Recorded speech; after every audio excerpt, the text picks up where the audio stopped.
Assalamualaikum warahmatullahi wabarakatuh. Alhamdulillahi rabbil alamin wassalatu wassalamu ala asyrafil anbiya'i wal mursalin sayyidina Muhammadin wa ala alihi wa sahbihi ajma'in. Allahumma anfa'na bima 'allamtana wa 'allimna ma yanfa'una wa zidna 'ilman wa alhiqna bi'ibadika as-salihin. Rabbi shrah li sadri wa yassir li amri wa hlul 'uqdatam min lisani yafqahu qawli, amma ba'd. Alhamdulillah, tuan-tuan dan puan-puan yang dirahmati Allah sekalian, kita bertemu lagi dalam sesi jawapan atas kritikan yang telah diajukan oleh saudara kita Hafiz, hadahullah subhanahu wa ta'ala. Hari ini saya ingin memberi jawapan terhadap video yang telah saudara Hafiz kritik dan mempersoalkan tentang poster daripada Jabatan Mufti Negeri Sembilan. Jadi dia telah memukakan 7 soalan lah dalam video tersebut. Yang pertama ialah dia mengatakan bahawa dalam poster membaca Yasin pada malam nisfu Syaban, sepatutnya ada penafian kemudian baru karangan. Kerana dalam poster tersebut pejabat mufti hanya mengatakan membaca surah Yasin 3 kali di malam nisfu Syaban dilarang sesiapa daripada pihak yang membid'ahkan amalan tersebut. Baik. Jadi dia mengatakan sepatutnya kena ada penafian. Sebab bila tidak ada penafian bermaknanya amalan bacaan surah Yasin tu tidak dinafikan bid'ahnya. Baik, saya nak beritahu saudara Hafiz, poster itu sebenarnya pejabat ataupun jabatan mufti ingin menunjukkan kepada larangan membid'ahkan amalan nisfu Syaban. Itu maksudnya. Ia bukan untuk nak memberitahu tentang amalan bacaan surah Yasin, kerana amalan tersebut memang telah diketahui oleh masyarakat umum. Dan ia memang telah diamalkan daripada abad yang keempat lagi, lebih kurang 448 Hijrah. Dan daripada situlah sehinggalah sekarang orang mengamalkan. Jadi mereka memang memahami bahawa amalan tersebut adalah bacaan Al-Quran dan ia bukan daripada bid'ah yang menyesatkan. Jadi tidak ada masalah apabila poster itu tidak menafikan amalan tersebut. Baik, itu satu jawapan. Dan soalan kedua daripada saudara Hafiz, dia mengatakan jangan bid'ahkan, bermakna ia sunnah. Adakah ia sunnah? Dan sunnah ada 3, iaitu qauliyah, fi'liyah dan taqririyah. Maka adakah amalan bacaan Yasin malam nisfu Syaban ni di zaman Rasulullah SAW selama 23 tahun? Sebab bila poster tu mengatakan jangan bid'ahkan, bermakna ia adalah sunnah lah. Jadi saudara Hafiz dia nak tanya, sunnah apa daripada 3 kategori yang telah dia katakan tadi? Baik, saya nak beritahu saudara Hafiz bahawa sunnah dari sudut ulama usul, ia 4 kategori, bukan 3 ya. Seperti mana guru saya Al-Allamah Abu Sa'ud hafizahullah ta'ala, beliau pernah beritahu kepada kami bahawa qaulun nabi wa fi'luhu wa taqriru sunnatun wa hammuhul madhkuru, iaitu perbuatan, percakapan dan takrir, dan yang keempat keinginan. Keempat-empat ini adalah dipanggil sunnah dari sudut definisi ulama usul. Baik, bukan 3 ya. Jadi saya nak tegurlah saudara Hafiz. Kemudian yang keduanya adalah, adakah setiap hukum ahkam antara bid'ah dan sunnah sahaja? Malah saudara Hafiz kata apa? Bahawa daripada sunnah 3 kategori, iaitu yang ketiga taqririyah, itu adalah daripada sunnah yang menunjukkan kepada makna harus. Makna harus. Sebab itulah Syekh Muhammad Dadu hafizahullah ta'ala, beliau pun telah sebut bahawa daripada aqwal percakapan Rasulullah tersabit 5 hukum. Sedangkan dalam fi'il perbuatan tersabit 2 hukum, dan daripada takrir, pengiktirafan daripada Rasulullah, ia hanya sabit satu hukum. Itulah dipanggil hukum harus. Hukum harus. Sebab itulah kadang-kadang ulama fuqaha seperti mana Imam Nawawi rahimahullah dan yang lain-lain, bila mereka sebutkan suatu amalan agama, mereka akan sebut jaizun hasan, iaitu harus dan ia adalah sunnah baik. Dan hasan ini adalah satu makna daripada makna sunnah. Maka daripada sini kita dapat tahu bahawa sunnah taqririyah, ia telah sabitkan hukum harus.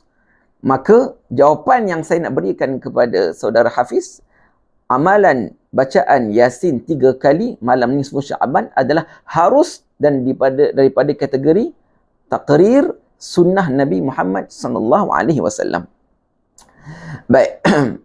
Kemudian yang ketiga, soalan daripada saudara Hafiz, katanya sebahagian agamawan kata ia bukan bid'ah, bukan sunnah. Jadi macam mana?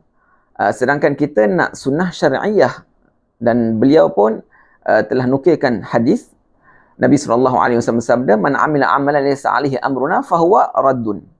Maka bacaan khusus Yasin 3 kali ada ke pahala? Dan dia kata bukan baca tu sendiri, tetapi 3 kali. Jadi bila Nabi tak ajar, tak buat, kenapa mereka buat? Jadi ahli sunnah tapi tak amalkan sunnah. Baik, jawapannya ialah tidak bid'ah, tidak sunnah. Bila ada sebahagian daripada agamawan mengatakan begitu, bermaknanya harus. Bermakna bukan sunnah, bukan bid'ah, maka ia adalah harus. Ia sangat simple.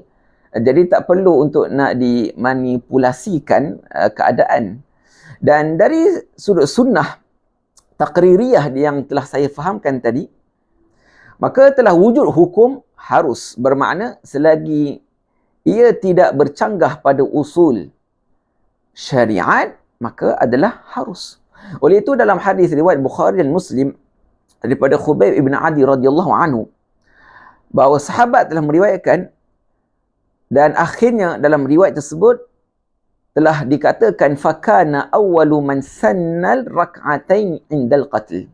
Orang yang pertama yang telah membawa sunnah salat 2 rakaat ketika dibunuh adalah Khubayb bin Adi radhiyallahu anhu ardah. Dan itu yang dikatakan dalam riwayat Bukhari dan Muslim. Awwalu man sanna. Jadi ketika itu Rasulullah tak pernah pun ajarkan Khubayb. Ketika dibunuh disunatkan 2 rakaat. Malah ketika itu Khubayb berada di Mekah dan Rasulullah berada di Madinah. Dan Nabi tak sempat untuk nak takrirkan dan nak iktirafkan perbuatan tersebut, beliau telah syahid, iaitu Khubayb radhiyallahu anhu ardah. Maka ulama semua telah terima dan mengatakan bahawa ia adalah sunnah Rasulullah sallallahu alaihi wasallam. Baik, jadi kalau kita mengatakan bukan bid'ah dan bukan sunnah, maka mana saya dah beritahu, selagi mana tidak bercanggah kepada usul syariat, maka dia masih lagi hukumnya harus. Kemudian 3 kali yang dikatakan oleh ulama bacaan surah Yasin malam nisfu Sya'ban, ia adalah daripada pengalaman. Dan pengalaman ini adalah daripada perkara yang juga harus selagi mana ia tidak melanggar syariat. Dan juga mungkin hikmah mereka memilih 3 kali ialah kerana hadis Ibnu Majah radhiyallahu anhu, bahawa Nabi SAW bersabda dalam hadis tersebut, ala man mustaghfirun faaghfir lahu. Siapa yang nakkan keampunan, maka aku akan berikan kepadanya. Ala mustarziqun faarzuquhu. Siapa yang nak meminta rezeki, akan ku berikan kepadanya. Ala mubtalan fa'afihi. Siapa yang ada musibah, ditimpa penyakit, boleh aku berikan kepadanya afiah. Jadi 3 perkara, iaitu pertama maghfirah, kedua adalah rezeki, dan ketiga adalah afiah. Jadi mungkin daripada sudut 3 ini, ulama pun telah mengambil dan mereka menyangka baik daripada Allah Subhanahu Wa Taala, maka mereka pun niatkan dengan 3 niat, iaitu supaya umurnya dipanjang dalam keadaan mereka diampunkan dosa, kemudian rezeki mereka diluaskan, kemudian mereka diselamatkan daripada musibah di dunia.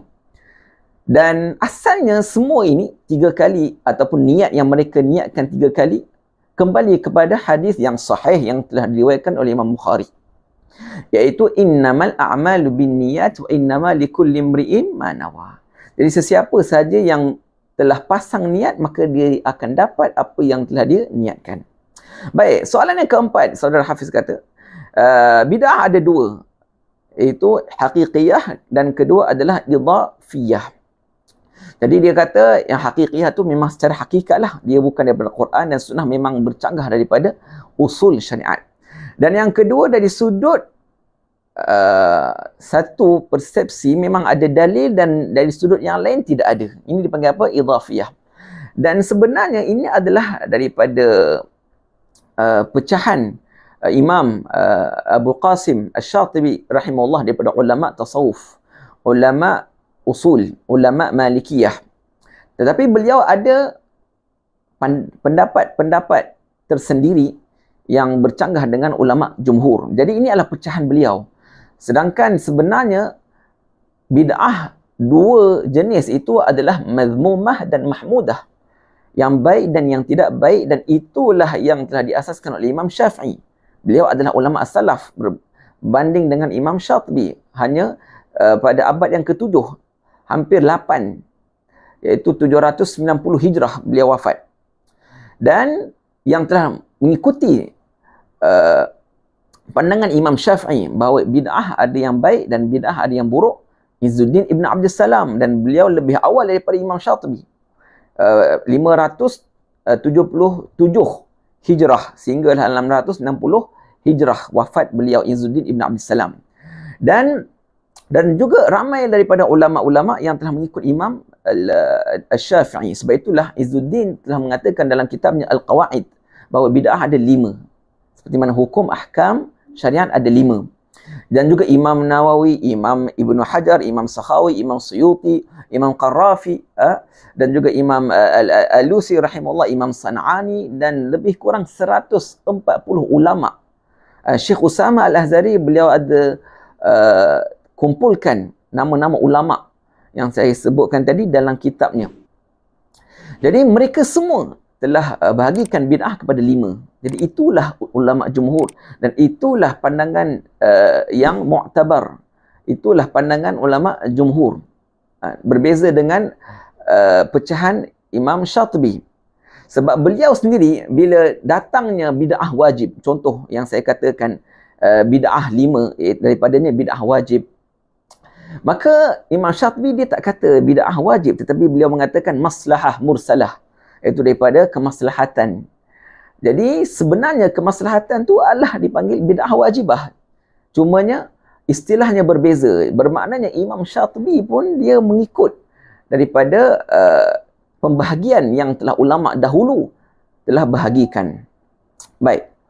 Jadi yang saya nak sebutkan kepada saudara Hafiz bahawa bid'ah terbagi kepada 2, iaitu mahmudah dan mazmumah. Dan secara terperincinya adalah 5, dan inilah sebenarnya yang telah dibawa oleh ulama jumhur. Baik. Kemudian soalan yang kelima. Dia kata siapa yang kata baca Yasin 3 kali sempena malam nisfu Sya'ban adalah perkara khilafiyah? Apakah ia satu khilafiyah sebagaimana perkara khilaf lain yang kita masyhur, yang kita semua tahu secara masyhur, seperti salat berjemaah subuh, maghrib dan lain-lain. Dan ini adalah khilaf yang mu'tabar dari zaman salaf sehingga sekarang. Baik, jadi apabila mereka mengatakan masalah ini adalah khilafiyah, iaitu yang tuan saudara Hafiz kata tadilah, baca surah Yasin daripada bid'ah idhafiyah. Jadi bid'ah idhafiyah itu apa yang dimaksudkan? Ada yang mengatakan mazmumah, dan itu adalah segelintir daripada ulama seperti mana Imam Syatibi. Sedangkan ulama jumhur mengatakan bid'ah idhafiyah adalah yang saya katakan tadi, 5 jenis bid'ah. Dia ada hasan, dia ada makruh, dia ada haram, dia ada mubah, dia ada wajib. Maka itu yang dimaksudkan khilafiyah. Jadi, baca surah Yasin malam nisfu Sya'ban ialah daripada bid'ah mubahah, bid'ah yang harus.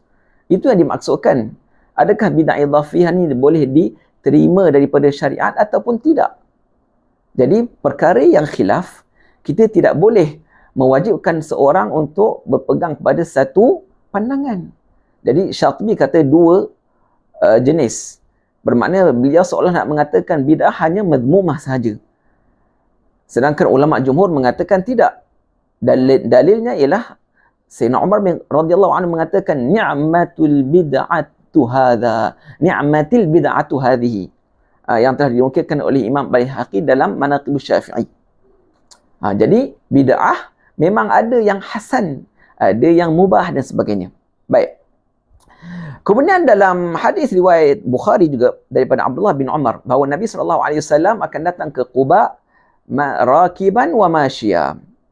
Baik, daripada hadis ini Ibnu Mulaqqin dalam kitabnya At-Tawdih dan Imam Al-Qurtubi dalam kitabnya Al-Mufhim dan Imam Nawawi dalam kitabnya Syarah Muslim dan Imam Al-Aini dalam kitabnya Umdatul Qari dan Imam Ibn Hajar dalam kitabnya Fathul Bari dan Syekh Mubarak Furi dalam kitabnya Mir'atul Mafatih dan guru saya juga Al-Allamah Muhammad Al-Amin dalam kitabnya Kawkabul Wahhaj fi Syarah Sahih Muslim Ibn Al-Hajjaj.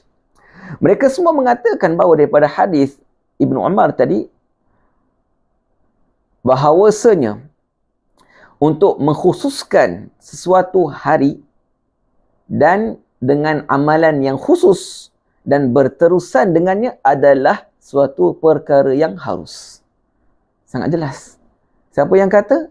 Ibn Hajar dan sebagainya. Jadi, ia adalah daripada perkara yang harus. Kemudian, yang keenam, soalan saudara Hafiz. Dalam mazhab Syafi'i, kitab mana kitab yang mu'tabar? Imam Nawawi ke, Rafi'i ke, Ibn Hajar, Haytami, kitab mana yang menganjurkan baca Yasin 3 kali pada malam nisfu Sya'ban? Jadi saya nak beritahu kepada saudara Hafiz, tuan boleh lihat kitab Al-Idah wal Bayan fi ma ja'a fi Lailatir Raghaib wan Nisfi min Sya'ban, karangan Imam Ibn Hajar Al-Haytami. Belum dicetakkan lagi. Dan kemudian dalam kitab Imam Syafi'i, Kitabul beliau mengatakan bahawa doa mustajab pada 5 malam. Daripadanya adalah malam nisfu Sya'ban.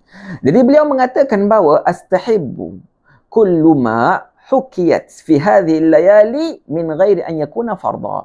Maksudnya saya suka dan berpandang bahawa ia adalah sunnah pada malam-malam yang telah disebutkan tadi untuk dihidupkan dengan amalan tanpa difardukan.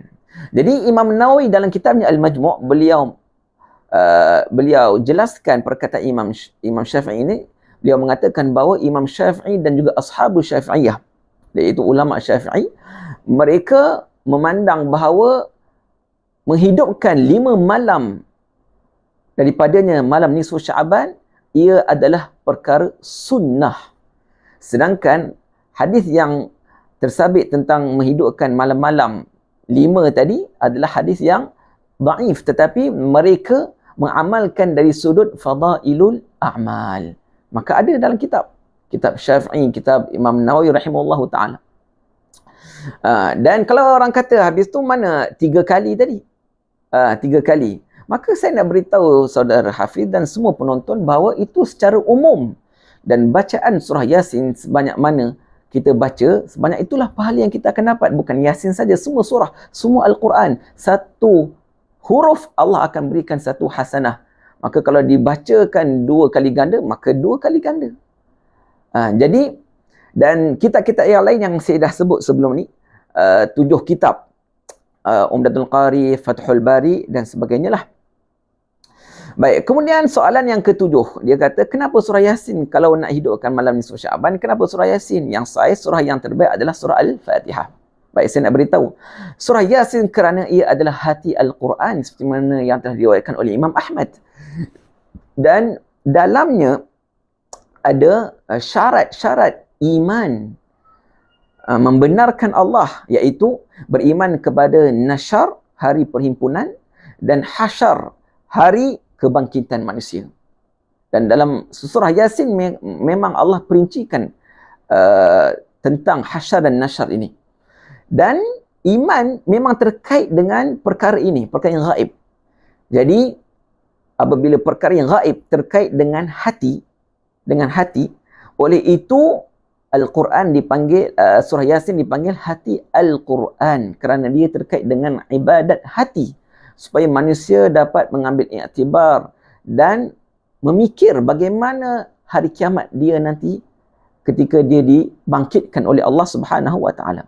Oleh itu, malam nisfu Sya'ban kita nak hidupkan hati kita. Oleh itu dengan kita membaca surah Yasin. Dan kedua ialah kerana ia adalah surah yang panjang, mudah dan biasa dibaca oleh orang awam. Kerana ihya bermakna menghidupkan sebahagian malam yang panjang. Itu yang dimaksudkan ihya. Jadi kalaulah kita ikut kata saudara Hafiz baca Fatihah, maka kita tak dapat pahala ihya kerana ihya itu dia perlukan masa yang lama. Sedangkan Fatihah hanya beberapa saat kita boleh khatam. Baik ya. Dan yang ketiga saya nak beritahu saudara Hafiz bahawa Fatihah lebih baik dari sudut kelebihan surah itu sendiri. Memang. Kerana memang dalam riwayat pun disebut ia adalah Ummul Quran. Tetapi tidak menafikan kelebihan surah Yasin. Oleh itu Imam Abu Hasan Al-Ash'ari mengatakan bahawa tiada perbezaan pada setiap surah-surah sebenarnya. Tidak ada, kerana semuanya adalah perkataan Allah Subhanahu wa taala, dan itu yang dikatakan oleh Imam Suyuti dalam kitabnya Al-Itqan fi Ulumil Quran. Baik, kemudian akhirnya saudara Hafiz dia kata do not force people to respect but earn your respect. Ya, saya pun nak beritahu memang betul. Sebab itulah pihak Jabatan Mufti Negeri Sembilan dan yang lain pun seolah-olah nak beritahu pada semua ahli ilmu yang diserang orang yang bukan ahli ilmu, nak mengatakan seolah-olah nak mengucapkan bahawa learning to become when you are disrespected is a superpower. Wala hawla wala quwwata illa billahil aliyyil azim wa akhiru da'wana alhamdulillahirabbil alamin.